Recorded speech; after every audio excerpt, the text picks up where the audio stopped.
ठाकरे और उनकी पार्टी मनसे की गुंडागर्दी का मामला बॉम्बे हाईकोर्ट पहुंच गया है। मनसे के गुंडों की गुंडागर्दी के खिलाफ बॉम्बे हाईकोर्ट में याचिका डाली गई है।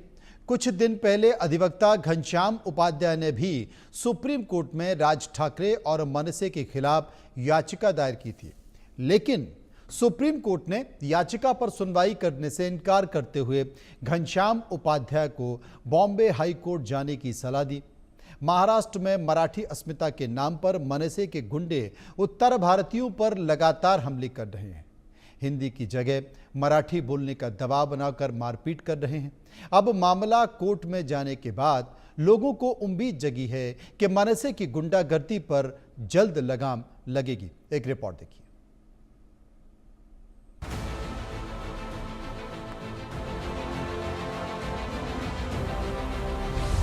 कोर्ट का हथौड़ा चलेगा, गुंडा राज रुकेगा। मिलॉर्ड, महाराष्ट्र को गुंडागर्दी से बचाओ। मिलॉर्ड फैसला सुनाएंगे, गुंडा राज को जेल भिजवाएंगे। सरकार का सियासी खेल, मराठी मुद्दा होगा फेल। मिलॉर्ड का इंसाफ, गुंडा राज साफ। महाराष्ट्र में मराठी और हिंदी भाषा को लेकर मनसे की गुंडागर्दी जारी है। मराठी अस्मिता के बहाने राज ठाकरे बीएमसी चुनाव को साधने की कोशिश में लगे हैं, लेकिन अपने सियासी फायदे के लिए ठाकरे समाज का बंटाधार करने में लगे हैं। ये देश संविधान से चलता है, सरकारें भी संविधान के बाहर नहीं है। संविधान ने ही हर देशवासी को कुछ अधिकार भी दिए हैं।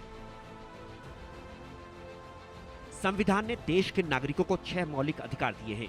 इन 6 मौलिक अधिकारों में धार्मिक स्वतंत्रता का अधिकार और सांस्कृतिक और शैक्षिक अधिकार भी दिए हैं।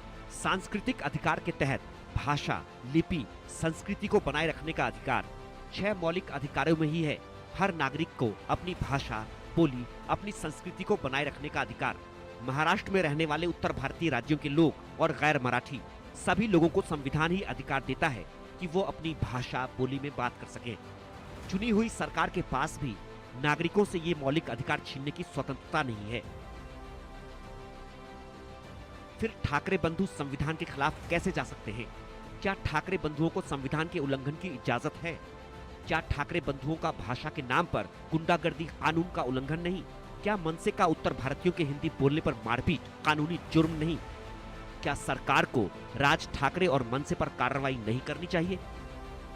राज ठाकरे और मनसे के इसी संविधान का उल्लंघन करने, समाज में भाषा के नाम पर विद्वेष फैलाने और सामाजिक ढांचे को तितर-बितर करने की कोशिश के खिलाफ बॉम्बे हाईकोर्ट में अपील की गई है। महाराष्ट्र में मराठी और गैर मराठी विवाद के खिलाफ सुप्रीम कोर्ट पहुंचे याचिकाकर्ता वकील घनश्याम उपाध्याय को माननीय अदालत ने हाईकोर्ट जाने का आदेश दिया था। इसके अलावा भी हाईकोर्ट में मनसे की गुंडागर्दी के खिलाफ अपील की गई है। बॉम्बे हाईकोर्ट को ही अब राज ठाकरे और उनकी पार्टी के गैर कानूनी चेतावनी और गुंडागर्दी के खिलाफ सुनवाई करनी है और फैसला सुनाना है। महाराष्ट्र में मनसे की मनमानी के खिलाफ आम नागरिकों में गुस्सा, डर और असंतोष की भावना बढ़ रही है। लोगों को उम्मीद है कि सियासी फायदे के लिए मनसे की गुंडागर्दी पर कोर्ट से लगाम जरूर लगेगी। Bureau report, India news.